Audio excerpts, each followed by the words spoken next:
Hello and welcome to your August 2024 fertilizer market update.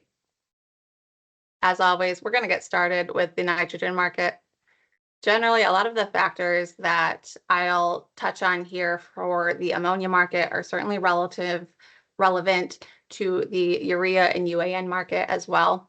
Don't want to sound like a broken record, so just bear that in mind as we move through the other nitrogen slides.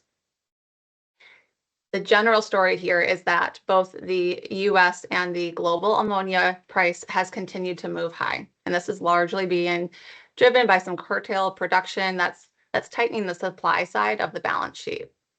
We've seen a few manufacturers with either extremely low stocks to begin with, or some production issues that have reduced their inventory and put them back into the spot market. And some gas supply issues, which are contributing to that reduced production, or some combination of those factors. The last couple of months, we've seen some really hot weather in key nitrogen producing areas, Egypt, Algeria, Trinidad, even now showing up here in Europe. And what that's essentially doing is they're rerouting the available natural gas supplies from manufacturing over to power generation for cooling. And this is showing up most recently here in Europe, as they've been pretty well supplied from a natural gas standpoint, but we had roughly 25% of the nitrogen production there in Europe that still had not recovered from their record highs of last year. And now, as that natural gas price is jumping up to roughly $14 an MMBTU, we're looking at kind of just any last shreds of hope that we are going to see some additional nitrogen production come back online, kind of dissipate here on us. So despite that, there's also some renewed concerns from the Ukraine-Russia conflict, as Ukraine's made some additional ground into Russian-controlled territory. There's a little bit of concern about the future availability of natural gas and what that's going to cost into Europe. Jumping over to urea, we've seen a rather calm, even rational urea market, which has been refreshing. NOLA values have been hanging out in that like 300, 315, rarely breaking above 315. And similar to last year, urea supply is going to be very, very tight in the US once again. We remain a major discount for imported urea, so exports are likely to leave NOLA and head to Latin America for the summer. Despite that, affordability is not the same problem as what we're going to talk about when we move over to phosphates. There's a pretty decent story to be made here with the urea ratio relative to the grain market. It's better than we've seen for the last couple of years. It falls roughly midway in the 2014 to 2022 range. And outside the US, values have largely been equally balanced, with last week showing some signs of some potentially softening coming ahead. But India is back in the market for an additional tender. They did just wrap up their DAP tender last week, so they're going to have some renewed focus on negotiating some urea tenders. That being said, they are pretty well stocked at the moment. This is coming from a place where they're not desperate, so they will likely be a little bit more particular about what those offers look like. Most sellers seem to have pretty strong books on today, so it's going to take some time until trades really start to occur consistently enough to confirm some of the market direction where this might head. And even though it's been mentioned so many times, it's worth repeating here that China's still largely out of that urea export market. And a shift in that government policy could change things, but it doesn't seem likely to happen. The price that Chinese farmers are paying domestically is still higher than what the Chinese government would like to see it at. And again, with some relatively subdued global urea prices, there's not a lot of incentive to release additional tons into the global market.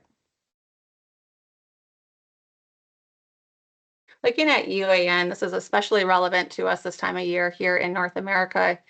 At the farm gate, conversations are pretty subdued. Not a lot of incentive for farmers to engage in a UAN purchase at the moment. It feels, just feels like it's higher than it should be, higher than a lot of buyers were hoping to see the UAN market come into play here for the summer reset. There's not anticipated to be a lot of volatility in either direction here. So it's at the risk of being a bit of a broken record, though. It's a fairly tight supply situation. Manufacturers appear to have some pretty decent storage capacity at their disposal, so they're not going to feel the pressure to become really aggressive with a UAN offer. And farmers are struggling to pull the trigger given the struggling grain market. However, we're talking more likely demand deferral versus demand destruction. Looking at, roughly 90 million acres for anticipated corn production in 2025, if not closer to 91 million acres. So still a lot of demand potential out there. It's a bit of a game right now of cat and mouse, or who's going to blink first, nitrogen manufacturers or their buyers. Looking here, we've got urea and UAN relative to ammonia. The point here is if you look at the black and blue line there, which is blue being urea and the black line there is UAN, uh, they're neck and neck on a cost per pound of nitrogen basis. Certainly a premium to the ammonia market, which as they should be, but compared to one another, there is not the traditional spread between UAN and urea right now. Barter rate here for corn and UAN, uh, not as favorable as it was a year ago. However, this relationship isn't terrible. It might not have been quite as exciting as what we were hoping for, or quite as aggressive, but the relationship is still within reason.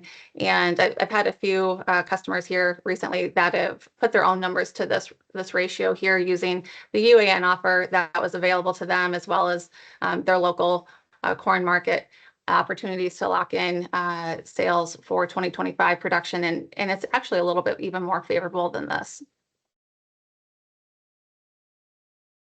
The international phosphate market here is where we're going to end any shreds of optimism, if I'm being blunt. NOLA has the honor right now of being both the lowest global price point for DAP and the highest global price point for MAP. There's roughly $100 spread between the two.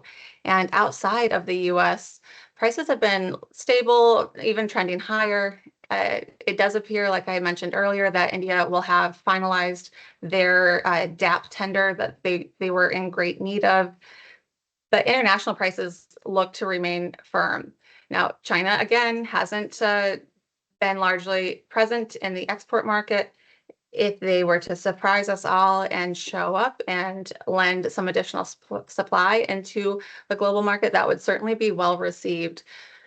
However, unlikely it seems to be. So the US supply is going to be tight. There just, frankly, is not enough product available. There's not enough in the import lineup, regardless of the price, to make it here in time to meet traditional demand for the US fall season.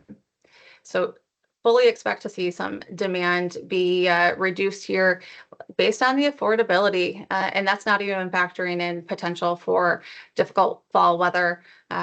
Even moving into spring, there's going to be an ongoing conversation at the farm gate about what makes sense to do from a phosphate standpoint specifically.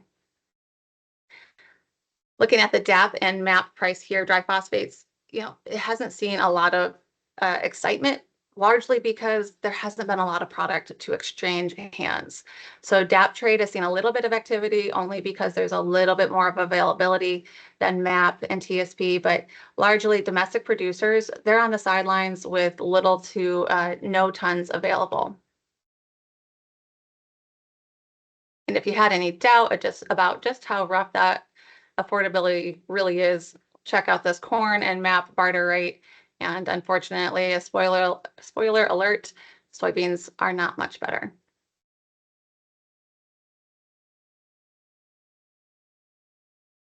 The potash continues to be, and uh, continues to be for a while now our silver lining here to the fertilizer market. We're nearly a month out now from the summer fill program. And while that summer fill program had some really good engagement, really good book of business, since then it's been pretty quiet.